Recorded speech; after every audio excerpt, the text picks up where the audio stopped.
Assalamualaikum warahmatullahi wabarakatuh. Perkenalkan saya Fahrul Agus Syaifuddin, mahasiswa Universitas Terbuka dari program studi ilmu pemerintahan.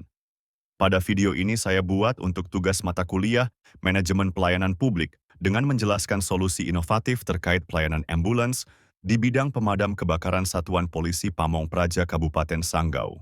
Ada beberapa persoalan besar terkait pelayanan ambulans di bidang pemadam kebakaran Satuan Polisi Pamong Praja Kabupaten Sanggau. Yang pertama, ambulans hanya satu unit dan kondisinya sudah cukup lama dipakai. Mobil ini terkadang rusak, sehingga pelayanan ambulans damkar kadang harus berhenti sampai ambulans siap pakai kembali. Yang kedua, petugas yang mengoperasikan ambulans belum semuanya memiliki pelatihan medis dasar, seperti BLS atau MFR. Padahal dalam keadaan darurat, kemampuan ini sangat diperlukan untuk menyelamatkan pasien sebelum dibawa ke rumah sakit. Selain itu, setelah RSUD M. Teher Zaman pindah ke lokasi baru, jarak tempuh menjadi lebih jauh dan permintaan layanan meningkat, sementara armadanya tetap satu.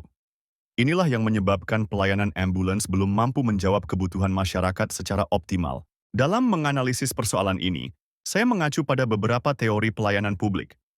Menurut Osborne dan Gabler, pelayanan publik yang baik harus responsif, cepat, dan menjawab kebutuhan masyarakat.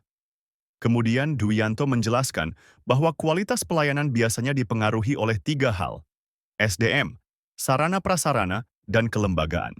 Ketiganya saling berhubungan satu sama lain. Saya juga memakai prinsip good governance, yang menekankan pentingnya efektivitas, efisiensi, akuntabilitas, dan koordinasi. Semua teori ini menjadi dasar untuk menyusun gagasan perbaikan pelayanan ambulans Damkar Satuan Polisi Pamong Praja Kabupaten Sanggau.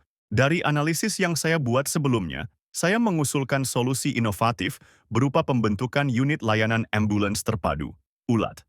Tujuannya adalah menciptakan pelayanan yang lebih rapi, cepat, dan terkoordinasi. Ada 4 langkah besar dalam solusi ini. 1. Menambah armada ambulans dan melengkapinya dengan peralatan medis seperti tabung oksigen dan perlengkapan pertolongan pertama pada kecelakaan. Dengan begitu, petugas bisa menangani pasien dengan lebih siap. 2. Meningkatkan kompetensi petugas melalui pelatihan BLS, MFR, dan pelatihan komunikasi darurat.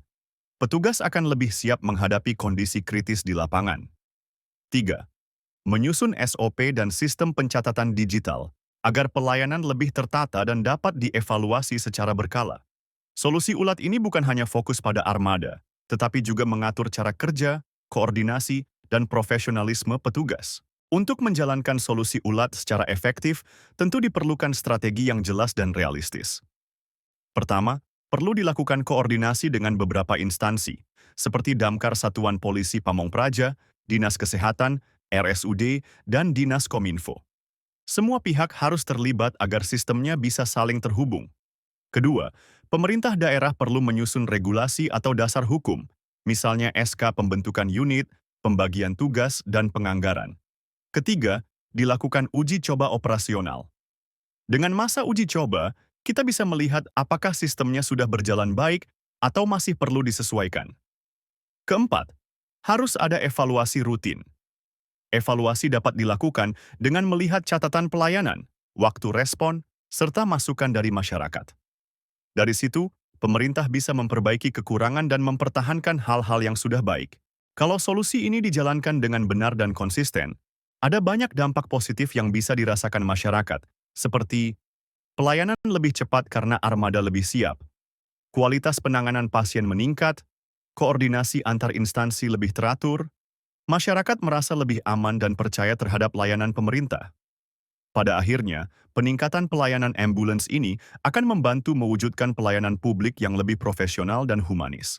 Demikian penjelasan saya mengenai solusi inovatif dan strategi implementasi untuk meningkatkan pelayanan ambulans Damkar Satuan Polisi Pamong Praja Kabupaten Sanggau. Semoga pemaparan ini bisa memberi gambaran yang lebih jelas tentang upaya perbaikan yang dapat dilakukan pemerintah daerah. Terima kasih sudah menyimak dan sampai jumpa. Wassalamualaikum warahmatullahi wabarakatuh.